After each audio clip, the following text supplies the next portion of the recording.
Disclaimer: the information in this video is not meant to replace any official information and is only meant as extra help for any people who might not be exactly knowledgeable in this topic. We encourage people to look for more information on the sources that we provide and externally with different experts and local workers. So hello, I am A. Today I'm having T, L, and M here with me, and I will be presenting the topic of history of all things about the LGBTQ community for this episode of this podcast.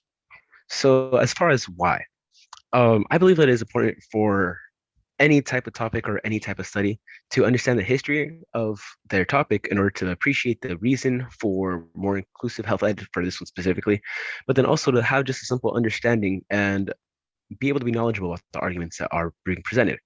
For here, this review on the of history is rather brief and seeks to demonstrate the struggles that have plagued and still plague the LGBTQ plus communities. And by any means isn't exactly extensive and going to go into depth of this, but it is rather just a brief overview. That way people who listen to this can be a little bit more knowledgeable.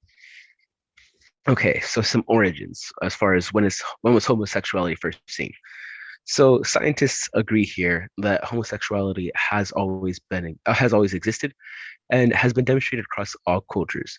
Whether or not it was socially accepted or if it was opposed, that is not their focus. As far as their focus is that it has been present. For a long period of time, however, homosexuality wasn't referred to as that. It wasn't until the late 19th century when Hungarian psychologist Karoli Maria Benkert coined the term. So homosexuality is often first cited to many people coming from ancient Greece due to its popularity and honestly the comedy that has been introduced into the topic. One of the assumptions is at the time period, people were drawn to feel attraction based on beauty rather than an innate attraction to a sex or a gender or such characteristics. Although cases were documented of attraction to only one type of gender, demonstrating that sexual attraction wasn't a large standing moral issue. A character in Plutarch's Erotikos, dialogue on love, argues that the noble lover of beauty engages in love wherever he sees excellence and splendid natural endowment without any regard for the difference in psychological and physiological detail. Okay, so with this, we obviously, coming from all of the assumptions and the general stereotypes that are present about ancient Greece, we know that they are obviously a very militaristic society coming from the history that was there. So with this, we know that there was obviously the Olympics, increased focus on anything athletic, an increased focus on your military abilities. So with this, with many people, we can understand how the matter of being attracted to somebody for their superiority in any type of matter would be able to have men being attracted to other men for a lot of their abilities. So towards the later 12th to 14th centuries, an increased intolerance for non-reproductive sex, along with the increased theology of Christians and other class conflicts, this mentality gave way for many of the issues that later plagued the LGBTQ plus community, until the persecution and murder of many of the same-sex attracted people. So from this era, many homophobic slurs also came about, including the infamous F word, except the other F word that applies to LGBTQ plus people, giving way to many of the issues the community still faces to this day. It wasn't until the late 18th to 19th centuries that there was a shift in discourse about homosexuality from theology to secular arguments, especially by psychologists. One of the things we can understand from the 12th to 14th centuries is that this was the era of the Middle Ages, the era of plagues and of an increased, almost a radical belief in many theologies. So with this, we can obviously see how there was not only a matter of intolerance, but a matter of everyone needing to fit the cookie cutter explanation for whatever group was present. Okay, so one of the quotes here is that early efforts to understand the range of human sexual behavior came from European doctors and scientists, including Carl von Westphal, Richard von Krafft-Ebing, and Havelock Ellis. Their writings were sympathetic to the concept of a homosexual or bisexual orientation occurring naturally in an identifiable segment of humankind. But the writings of Krafft-Ebing and Ellis also labeled the third sex degenerate and abnormal. So they weren't exactly entirely open-minded, but they did have a beginning to this. So with this, we see an increased awareness to the concept of homosexuality, but also a conflicting perception of sex and gender as limited to male and female. With the 20th century, we saw various changes involving the community as a pre-war era, with many African American women singing about lesbian desires and many speakeasy clubs showcasing male and female drag stars. This highlighted a defiance of race and sex codes becoming more, or race and sex codes that becomes more and more prevalent over time. Increased awareness of homosexuals was brought on by the mid 20th century as the Second World War saw the torture of many in concentration camps, while home public figures like McCarthy conducted research on homosexual workers, implying that they were more susceptible to sympathizing with the communist cause. During this time, also, as far as the military, the US military, um, they saw homosexuality as a psychiatric illness and would oftentimes discharge many members that they either had suspicion of being homosexual or were openly homosexual at one point or another time. So at the same time of this McCarthy's research, many organizations were being created to support homosexuals, such as the Malachian Society, One Inc., and Daughters of Bitterless. All of these were created during the 1950s.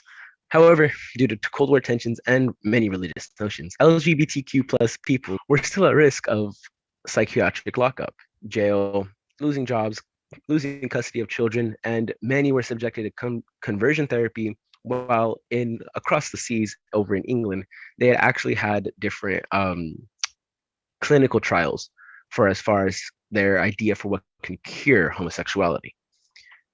A vast change in gay liberation came with the various police raids that were held in the popular Stonewall Inn in 1969. Patrons of the inn started protests, which many were supported by drag reformers, transsexuals, and many people of color.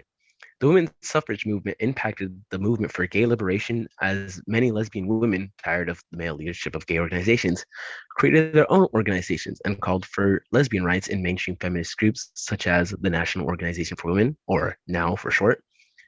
Greater acceptance within religious circles came with the acceptance of the first gay minister of the United Church of Christ in 1972. And a year later, after that, American Psychiatric Association no longer considered homosexuality as an illness. This was one of the main things because while considering homosexuality an illness, this gave not only the government in the US, but also the government in many other countries the ability to claim that not only homosexuality was an illness, but that there was some type of cure for it. This awareness of the need for new equality for LGBTQ plus peoples, however, suffered a setback as the AIDS epidemic grew and was often cited by right-wing and religious leaders to be God's punishment for homosexuality. This led to many organized marches in 1987 and 1993, and simultaneously a call for the end of the expulsion of gay members of the military. The last decade of the 20th century saw actress Ellen DeGeneres come out on national television and mark a new era for LGBTQ plus visibility. Ellen DeGeneres, while nowadays a little bit controversial, back then was one of the first actresses and first people on television to actually come out as lesbian, as Ellen did. And with this, she had risked the ability for her to host her own show, risked the ability for her to participate in Hollywood conduct, many things. So the last part of the 1900s was actually had Ellen DeGeneres as one of the main talking points of the media. The 21st century marked greater rights for the community as Lawrence v. Texas case in 2003 no longer labeled gays and lesbians as criminals, and an awareness for transgender people with the removal of the gender identity disorder from psychology manuals in 2013. Later on, there was more awareness for gender dysphoria and the legalization of same-sex marriage. Orbage fell versus Hodge's case in the June of 2015. The importance of this case is that it ruled that the fundamental right to marry is guaranteed to same-sex couples by both the Due Process Clause and the Equal Protection Clause of the 14th Amendment to the United States Constitution. Change is still undergoing in modern times as people try to combat the harm that has been caused by decades of stereotypes and misinformation about the LGBTQ plus community that has been faced over centuries, decades, and throughout time. All of this in an effort to establish true equality. Not only here in America for at least us, our hosts, or your hosts, not only here is there still a necessity for progress to be made, but in many other countries, there's not as much progress being made as far as same-sex marriage still being against the law, as far as same-sex marriage and same-sex relations to be heavily susceptible to violent natures from other people. There is a lot more progress here than there is going on in several different places. And the matter is, there is not true equality been established worldwide. Some of the important figures here with any cause, we have Martin Luther King being one of the main figures for the African American movement. We have Cesar Chavez being one of the main people for the Hispanic movement. And here we have, again, our important figures. Although he was not part of the American front of this, Alan Turing, one of the brave mathematicians and computer scientists, was very prevalent in the 50s for all of, as far as British media. He had told the police that he had homosexual relations with a man and was later arrested for gross indecency. He was then chemically castrated and eventually would die from what the verdict was cyanide poisoning, but often was found in the medications that were provided to him by law. In order for him not to be arrested and to be able to conduct his research, he had to take these medications in order to cure his homosexuality and be able to be a contributing part of society. Later on, Marcia P. Johnson, a transgender pioneer, she had worked as a drag performer, a sex worker, and a self-identified transvestite. She played a major role in the historic Stonewall riots that we had already cited in 1969. That was a big sort of jumpstart for the gay liberation movement. Later was Gilbert Baker. In 1973, he had first been asked to sew the rainbow flag, which now is a very prevalent icon for the gay movement. So with this, he was asked to sew it for one of his friends. He had the idea of the US flag in mind as far as a type of basis because he understood that there was going to be a need for ongoing lookers or ongoing viewers to see gay relations being linked to the American cause. Because again, at this time, we were just coming out of the whole Red Scare, and many gay relationships were being called either communist or other things that would go against America. So with here, he had said that the pink was for sex and the red was for life, and each other color was to signify a different part of gay life. This flag was first flown on June 25th, 1978, in San Francisco for Gay Pride Day. And ever since, it has been one of the primary icons for the LGBTQ plus movement. Some of the people in modern times have included RuPaul, bringing mainstream media to focus on drag stars and their lifestyles. We have Anderson Cooper, who was one of the first news reporters to come out as openly gay. Now he actually has a loving husband and a child, which has been one of the most successful stories that we've seen in modern media. We obviously have Ellen DeGeneres from a little bit further on in the 1990s, but then again, she is still one of the primary people who have been an important figure in modern media. A little bit further back than that, we have performers such as Elton John and Freddie Mercury, both having flamboyant natures that they had suffered many criticisms, but pursued nonetheless. One of the most important figures, I believe, was prevalent here in the US was a man named Harvey Milk. He had served as the mayor for San Francisco, was an activist. He would serve in the military for several years in the Korean War. So this man had obviously had a very intricate life where he had bounced around and around. Harvey Milk was a secretly gay man, oftentimes pursuing homosexual relations secretly and under the radar, even once proposing an idea to another lesbian woman for them to marry in order to have a front for both their relationships. In 1973, once he had moved from New York and Queens all the way to San Francisco, due to the nature of San Francisco having many discharged military members from the cause of being gay, to be discharged in San Francisco. And well, when people of your kind are around, you would like to stay with people of your kind in order to avoid criticism from others. So in 1973, when he was in San Francisco, he noticed two gay men trying to open up an antique shop, but the Eureka Valley Merchants Association attempted to prevent them in receiving a business license. This led to Milk creating one of the most influential or most important groups that he had started, which was the Castro Village Association. Him and a few other gay business members had founded this association in order to protect other gay entrepreneurs from the attacks of the Eureka Valley Merchants Association, with Milk being the president for this Castro Village Association. He often repeated that his philosophy was that gays should buy from gay businesses, similar to nowadays the African American groups arguing to buy from Black businesses. So, with this, Milk organized one of the biggest events of this time, being the Castro Street Fair. So, in 1974, he had organized this to attract more customers to this area, and more than 5,000 people attended, which definitely surprised the EVMA. They did more street business in Castro Street Fair than on any other previous day.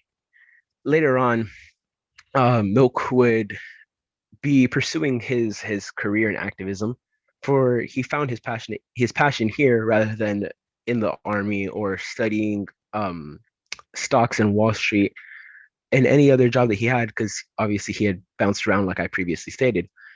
And here he found sort of his stage to be able to put on his show. He was able to conduct different marches. He was able to conduct fairs. He had all of his different ways that he was able to be in control here. In fact, when there was a march which President Gerald Ford had attended, there was a man, former Marine, who was also secretly homosexual, who had prevented a woman from shooting President Gerald Ford. And with this, Milk and the Marine had sort of taken advantage of the situation and later on publicized the entire story, which would lead to gay men being seen as they could be heroic and not just flaunty people who have no structure to themselves, as many people had claimed them to be. Unfortunately, with Harvey Milk, he was assassinated on November 10th in 1978 by a man named Dan White. With that, it would bring not only a period of somber feelings and sorrow to the gay community in San Francisco, but would also emphasize the matter of violence against gays going unpersecuted. Dan White had only served 5 years by the time of being acquitted from first-degree murder to only violent manslaughter, and then also having an additional almost 3 years taken off of his sentence due to what they called good behavior. So with this, I believe that Harvey Milk was one of the most important figures and one of the most popular figures during a very pioneering time. So what is the LGBTQ plus movement fighting for in modern days in the US? So right now, there is change for greater acceptance around the world. But since this is focusing on the US right now, we're going to be covering data focused on here. Violence. Nearly 1/5 of all hate crimes are based on sexual orientation and gender identity. 16 states don't even include gender identity or gender or sexual identity in their hate crime laws. Now there is adoption. 11 states allow agencies to deny the right for LGBTQ plus peoples to adopt. Job and workplace discrimination. Currently, about 20% of LGBTQ plus people report facing discrimination when applying for a job. While in the job, even 22% say that there is discrimination when trying to receive a promotion. So the next topic is conversion therapy. As far as right now, 26 states don't have any policies regarding conversion therapy for minors. Yet, conversion therapy was deemed a harmful practice by the American Psychological Association. This can include either social harassment, physical harassment, anything that might force an LGBT plus member to want to be straight due to other people imposing their will on them. Next, we have health ed, which is the reason why we even decided to do this podcast. In 2013, a National School Climate Survey just demonstrated that less than 5% of schools have a positive representation of LGBTQ plus related topics. And then, as of 2019, only about 15% states in the US had offered health ed classes to its students, with most of them having barely more than 50% of all schools within their states to mostly offer these health ed classes. Some of the important topics here that I simply want to point out is the matter of people arguing, oh, why are LGBTQ plus people fighting when they are able to be gay in the first place, and different things like that, different statements that have simply come up over time. So with this, as we can see with the statistics here, yes, sure, some people may be allowed to to have their relationships, but most of these people have either faced social harassment, physical harassment, discrimination. Aren't being represented appropriately. Many things that are still up for grabs here and up for the cause to improve and, well, improve our social norms for LGBTQ plus people. Another topic is within the military. I know as far as past times in the early 2000s and late 90s, gay members of the US military simply wanted to avoid discrimination by not being openly gay or by not openly stating to other military members that they were gay or bisexual or whatever it is for this LGBTQ people. Um, but with nowadays, although there still have been many cases of violence or social harassment or discrimination for gay people, there isn't enough legislation for gay people to be protected against not only discrimination from their superiors, but discrimination from their own um, their equals, as far as people that they are serving with, as far as places they're either being deployed to or responsibilities they may have in the military. So many of this, with these causes that we are arguing here, LGBTQ plus people either aren't being represented or aren't being protected by the government equally as straight people. And simply, there are many things that are being avoided and not talked about enough. So, with this, this is going to conclude our podcast today for the history of LGBTQ plus relations. I am A. I would like to thank L, T, and M for joining me here today and give me a little bit of tips and advice for this podcast. Hope you enjoyed it. And this concludes this episode of the Safety Health Podcast.